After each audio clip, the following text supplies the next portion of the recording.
here in Venice just a week after. Finished up my body scan with Dr. Boyd in Scottsdale, and he put me on the Encinitas, California vegetarian diet. Try and get all my numbers baseline, get my blood work done, get cholesterol down. So I'm so happy to be here so I can do this. The point of this whole trip is I'm here to get $5 million. And if you're telling me that I gotta come to Venice and I gotta eat one of those to collect the money, no problem, I'll do it. Give me two.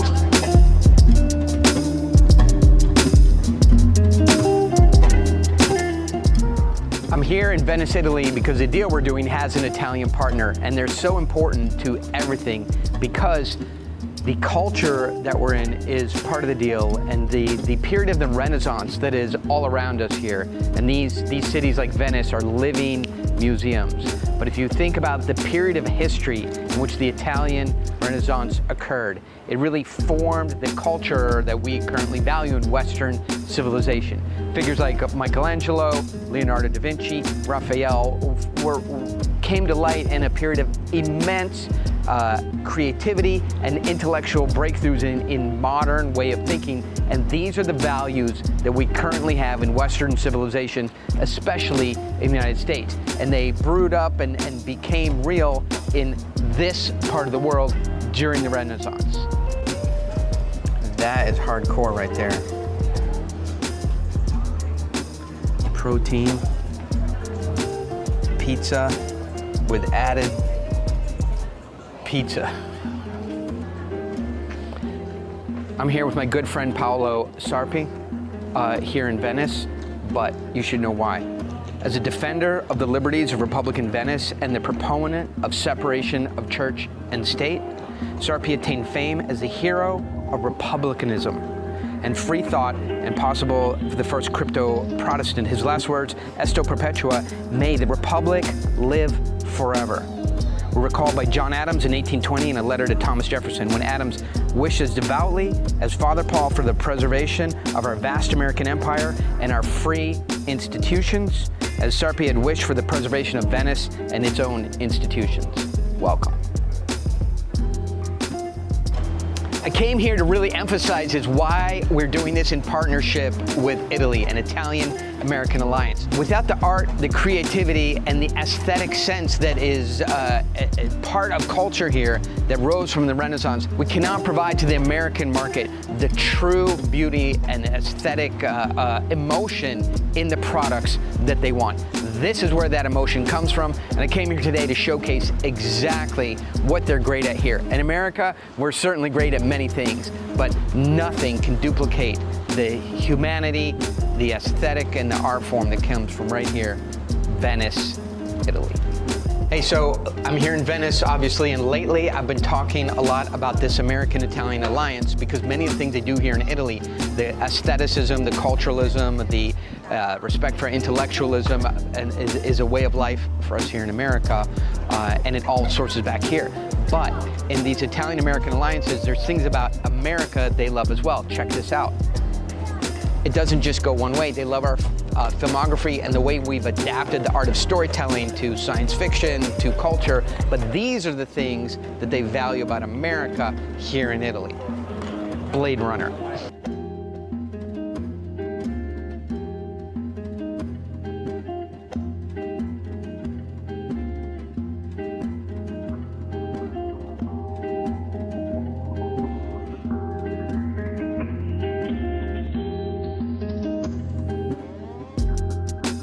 If you're wondering why you are the way you are, I'm standing on it right now.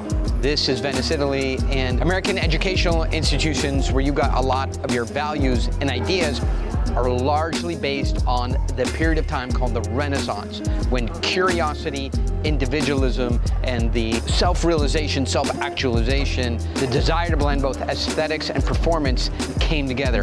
That's why you are the way you are.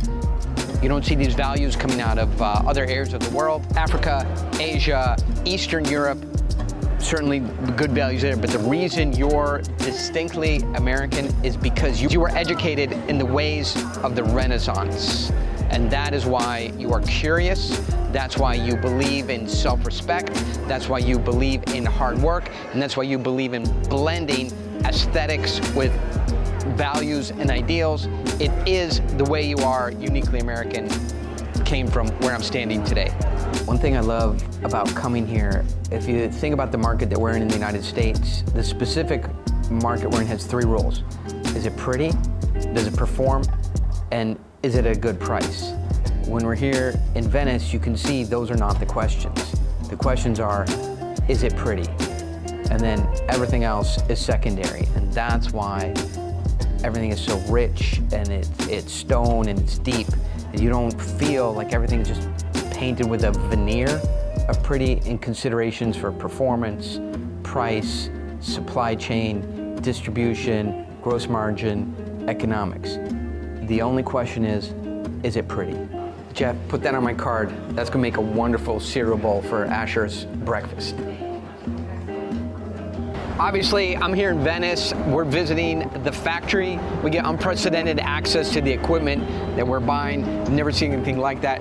You know, $26 million of equipment on order, potentially $100 million of equipment delivering to us, and we get to visit way inside the factory and we have access. But today, I'm here in Venice. What I realized was, obviously, I'm in private equity and we're doing this deal. I worked for many, many years in technology and finance.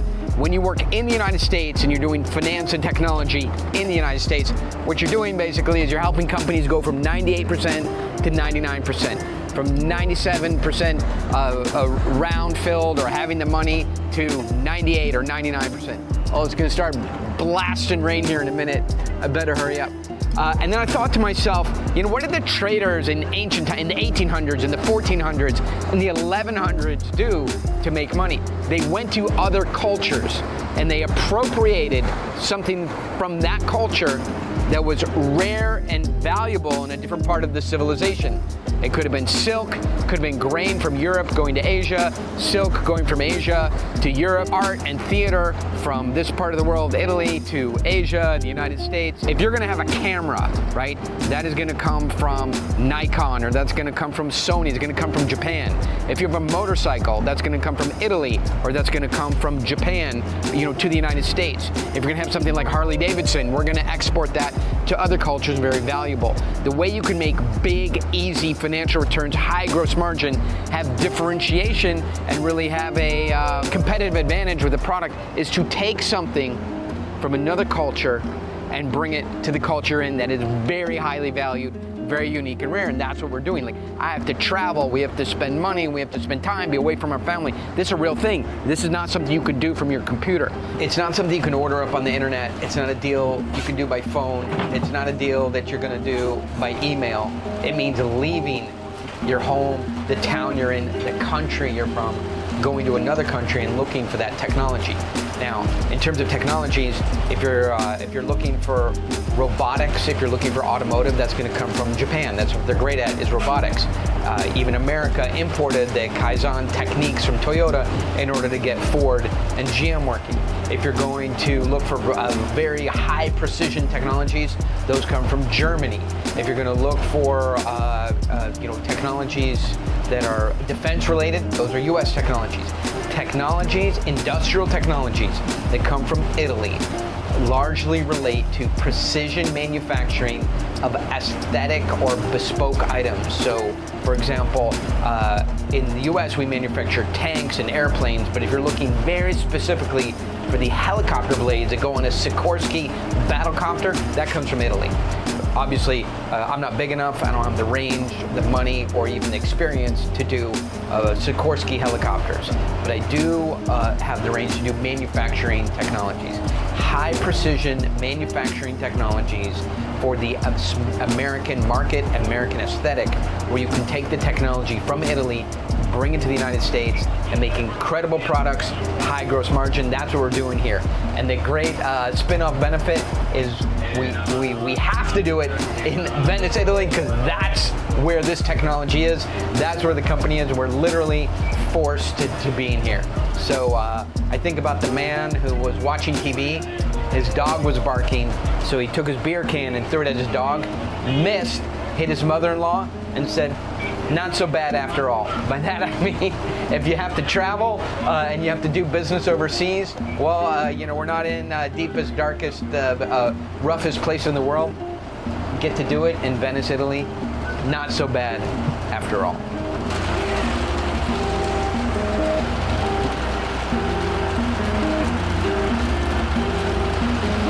This is literally like the most picturesque place in the world.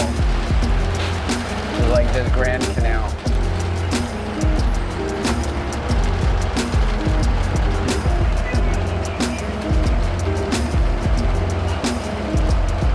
This behind me is literally one of the most picturesque places in the world. And when it's raining, everybody goes away and it becomes even more beautiful.